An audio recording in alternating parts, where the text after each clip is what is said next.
История создания литературного музея Ивана Алексеевича Куратова уходит аж в предвоенные годы.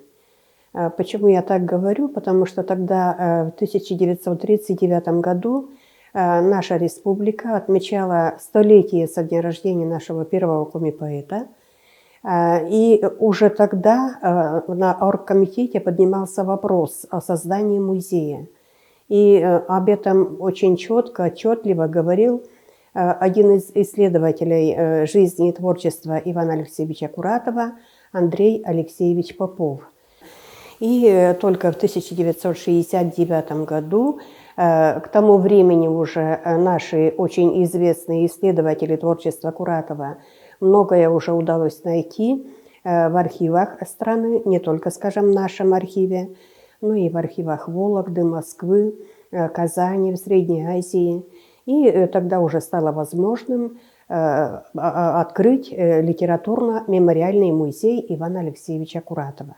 Первый научный план был составлен заведующим отделом истории Аристархом Михайловичем Рубцовым.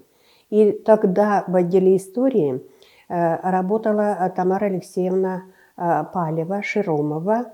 Она выходец с Судары, и она же тогда приступила к созданию, непосредственно к созданию литературно-мемориального музея. Впоследствии она стала Тамара Алексеевна Чисталева, супругой известного нашего ученого-музыковеда и композитора Прометея Ивановича Чисталева. И вот Тамара Алексеевна, она же и стала первой заведующей литературно-мемориального музея Ивана Алексеевича Куратова. Так тогда назывался музей. Почему мемориальный? Потому что, наверное, мемориальным было только место дома, деревянного дома, где снимал квартиру Иван Алексеевич Куратов. А сам музей разместился уже тогда в трехэтажном кирпичном здании на первом этаже этого здания. И всего лишь в одном зале рассказывали о жизни и творчестве Ивана Алексеевича Куратова. Да, литературно-мемориальный музей Ивана Алексеевича Куратова с первых дней открытия стал собирать материалы не только о Куратове и его родственниках, а в целом о развитии литературы Республики Коми, о развитии языка, коми-языка нашего Коми-края. И уже впоследствии, когда стали собирать материалы и когда архивы стали пополняться, в музее стали открываться постепенно небольшие выставки. Постоянная экспозиция располагается в 6 залах. На втором этаже 5 залов. И на втором этаже мы рассказываем с XIV века о развитии языка, о создании первой азбуки, первой зарядской азбуки, о развитии письменности. И 3 зала посвящены непосредственно развитию литературы нашей республики. И, конечно же, первый и центральный зал посвящен рассказу жизни и творчества Ивана Алексеевича Куратова и рассказу об истории открытия литературного рукописного наследия Ивана Алексеевича Куратова.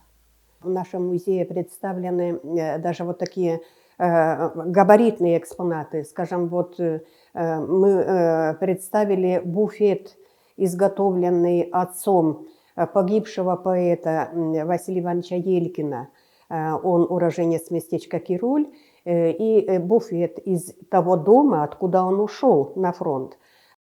Сундук его жены, и зеркало тоже из этого же дома. И потом личные вещи наших писателей, погибших, представлены. Например, гитара погибшего поэта Анна Еразмыслова, гармонь погибшего поэта тоже Василия Елькина. Ну и вернувшиеся. Сам еще Геннадий Александрович Федоров, народный наш писатель, дарил при жизни фронтовую шинель свою.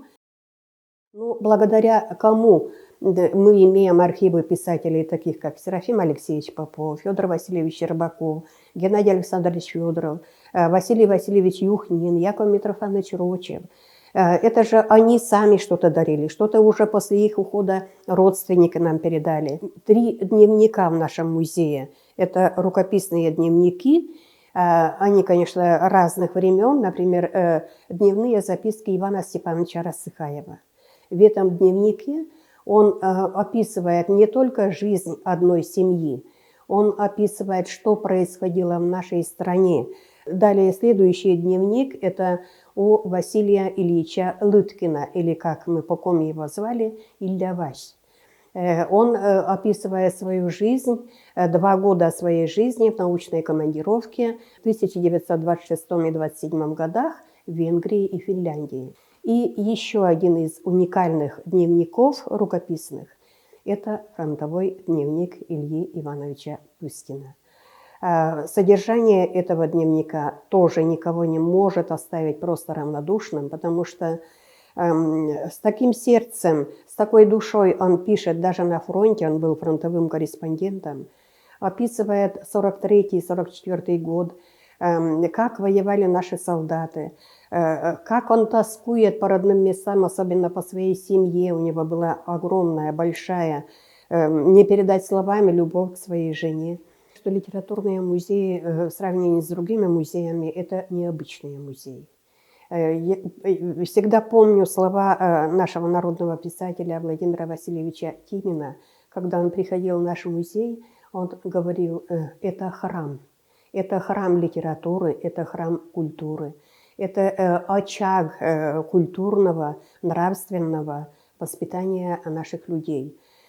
И кроме этого еще, конечно, наш литературный музей непосредственно воспитывает в первую очередь уважение к коми-языку, затем уважительное отношение воспитывает и к литературе нашего региона.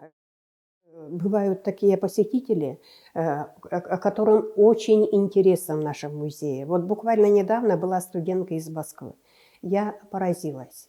Когда она написала отзыв о нашем музее, такой очень радостный, можно сказать, жизнерадостный, она сказала: я сегодня познакомилась с душой коми-народа. С коми-литературой, значит, с душой коми-народа.